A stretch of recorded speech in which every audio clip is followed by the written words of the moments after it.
آپ کو بتائیں کہ درجنوں آسٹریلوی اور کینیڈین شہریوں نے اسرائیل چھوڑنے کے لیے بسوں کے ذریعے روانگی شروع کر دی۔ کینیڈین سیاحوں کو مختلف بسوں میں تقسیم کیا گیا۔ سیاح اردن کی سرحد عبور کر کے عقبہ پہنچیں گے، جہاں سے انہیں ہوائی جہاز کے ذریعے یونان کے شہر ایتھنز روانہ کیا جائے گا۔ دوسری جانب آسٹریلوی شہر براہ راست بین گوریون ایئرپورٹ روانہ ہوں گے۔ یہ انخلاء ایک ایسے وقت میں ہو رہا ہے جب امریکی صدر ڈونلڈ ٹرمپ نے اسرائیل اور ایران کے درمیان جنگ بندی نافذ ہونے کا اعلان کیا۔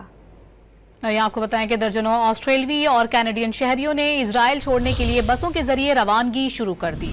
کینیڈین سیاحوں کو مختلف بسوں میں تقسیم کیا گیا۔ سیاح اردن کی سرحد عبور کر کے عقبہ پہنچیں گے، جہاں سے انہیں ہوائی جہاز کے ذریعے یونان کے شہر ایتھنز روانہ کیا جائے گا۔ دوسری جانب آسٹریلوی شہر براہ راست بین گوریون ایئرپورٹ روانہ ہوں گے۔ یہ انخلاء ایک ایسے وقت میں ہو رہا ہے جب امریکی صدر ڈونلڈ ٹرمپ نے اسرائیل اور ایران کے درمیان جنگ بندی نافذ ہونے کا اعلان کیا۔